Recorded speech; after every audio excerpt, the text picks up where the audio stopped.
Hello, welcome back to Securing Cyberspace. In this episode, we are talking about key management.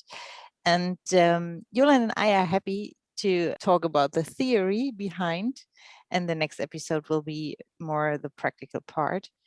But we start at the very beginning, and please tell us what is meant by key in the area of security, and where are they used and for what?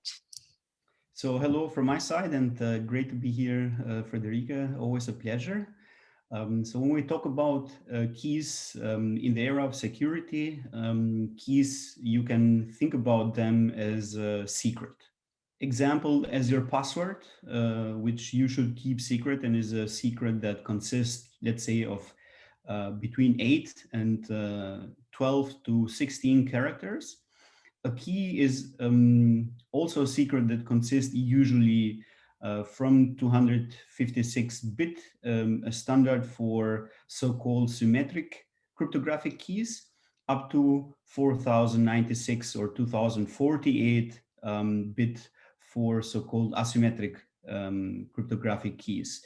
So with that, we distinguish between keys, symmetric cryptographic keys, meaning that we are using a symmetric cryptography crypto system.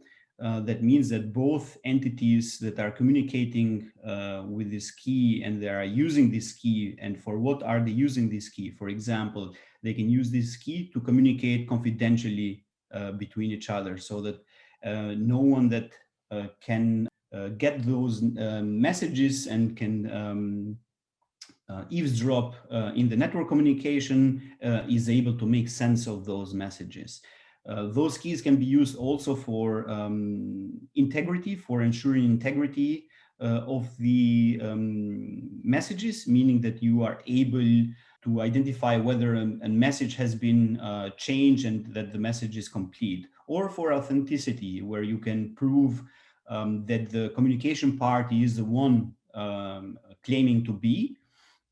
So this you can use. And the other way is the asymmetric cryptography, where there you don't have one key that is used by both parties, where you need to, when you have one key, those both parties need to exchange this key in a secure manner, let's say in a kind of out-of-bound channel.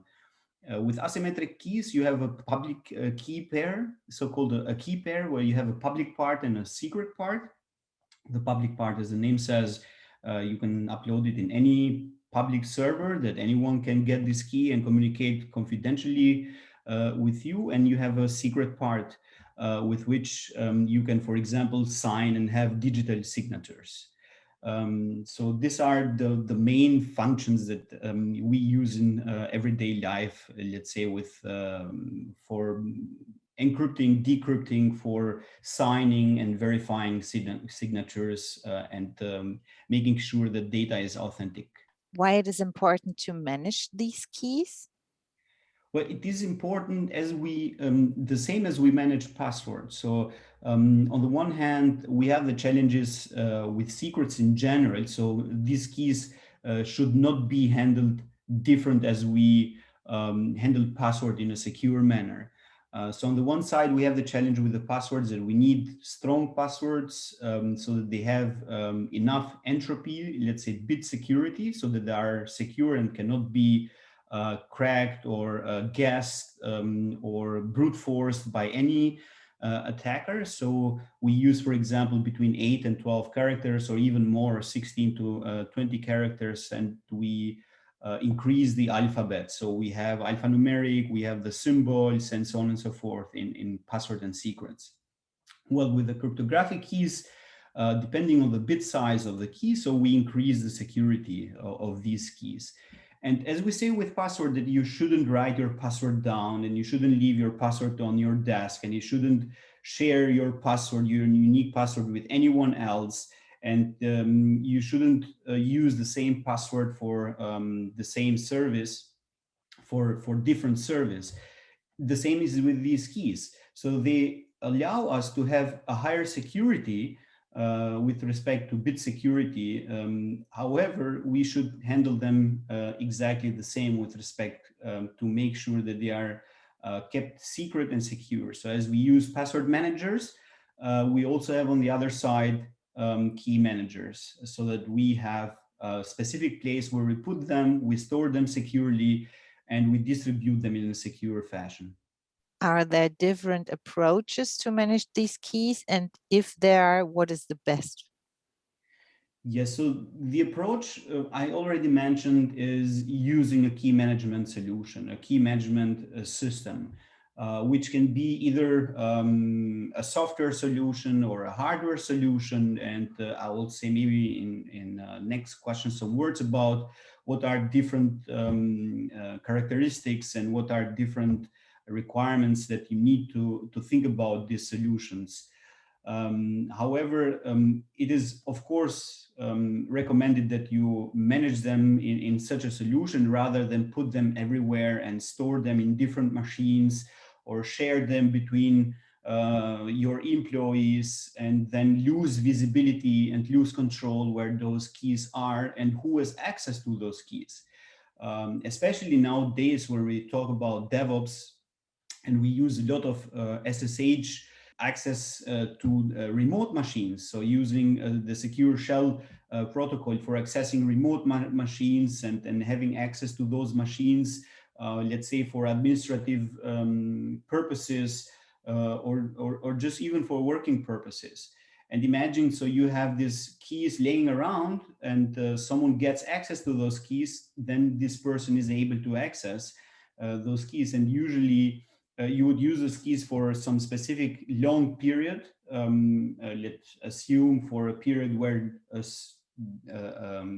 key of a bit size, of a specific bit size, is still being considered as secure, so you wouldn't change that key. So if someone gets a copy of this key and you won't change it for a longer period of time, imagine you leave this system open and you leave an open door to someone accessing those systems. So you have to think about a proper solution for your needs. How can I get this best solution for me? What are the requirements of choosing my best key management solution? Yeah, so that is a good question. This is the logical question afterwards.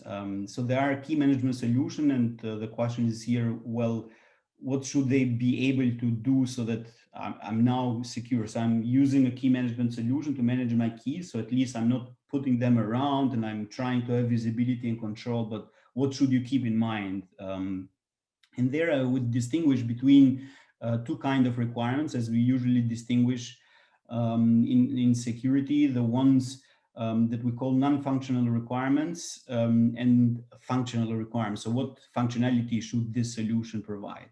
So talking about non-functional requirements, we should think about the design specifics. For example, what type of keys should be used, where and how these keys are being generated, where are the keys residing, where are they stored?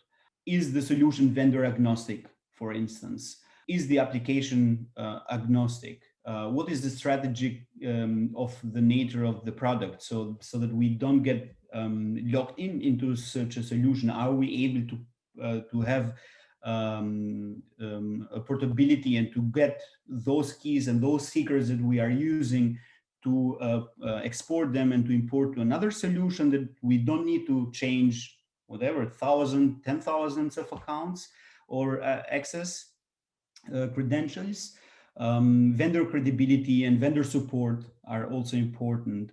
And last but not least, I would put the FIPS level compliance.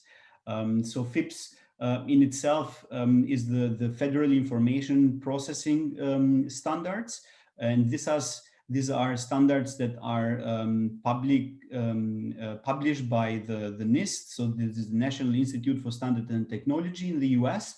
And these usually are meant to for government and for non-military computer systems in itself, but they have high security requirements.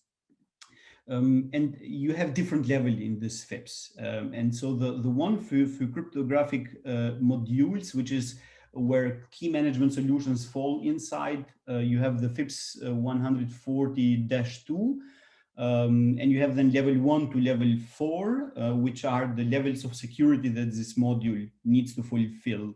And for the moment, the FIPS 140-3 has been published because it's, let's say, a newer standard, which encompasses newer technology and newer algorithms that are out there.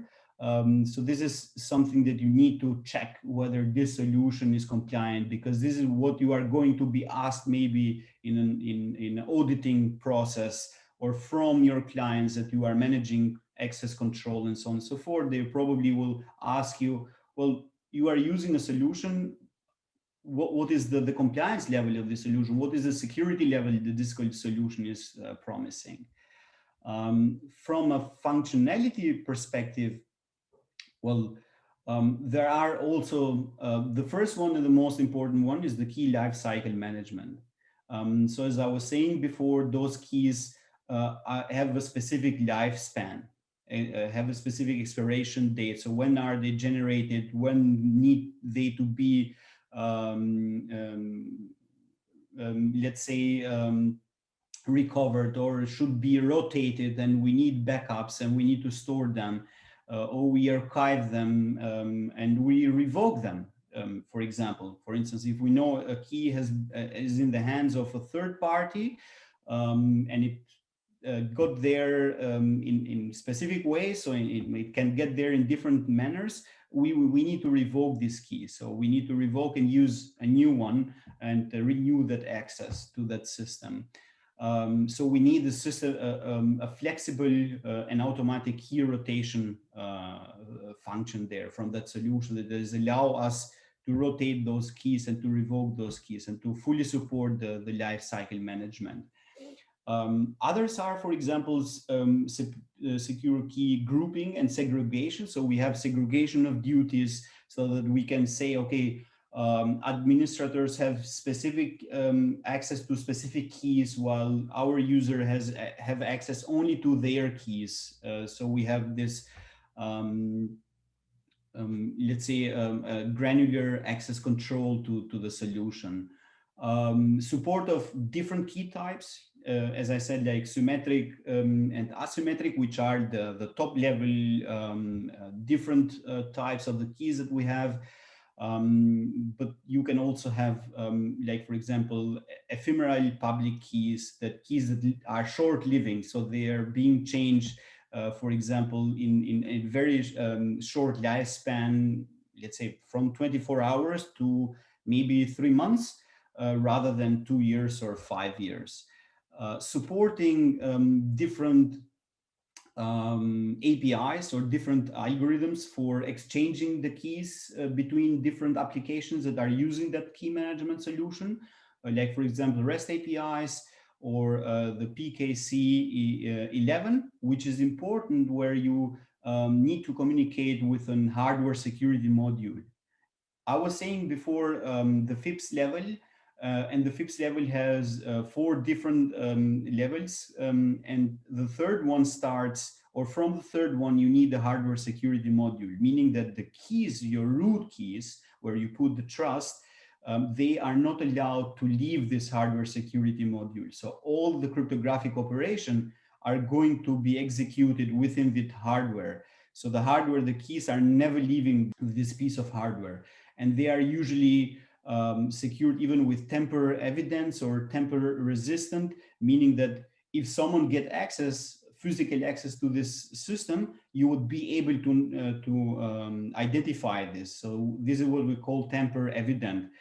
Tamper resistant, this hardware module, if someone tries to open it or physically get access to the system will destroy the keys automatically. So these are some of the functionalities that you need to think about, and there are a couple of more, and maybe we can even think about publishing those in our cloud report. Let's talk maybe later about it. Yeah, I would be very happy about that. Um, but for now, next episode we are talking about the daily work challenges of key management. And but before we go there,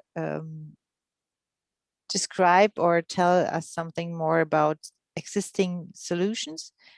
What are differences and Yes, exactly. So the next question, logical question would be, okay, so now we know what we should expect, but are solution out there that fulfill those expectations? And there are exactly? plenty. There are plenty. So after a research that I've done, I found around about 40 different existing solutions that you can distinguish between those that are only software based and those that are only hardware based, or those that are hybrid, meaning that there is software appliance that can be backed up with a hardware solution. In order, if you need a higher level of security, as I was talking about this FIPS level.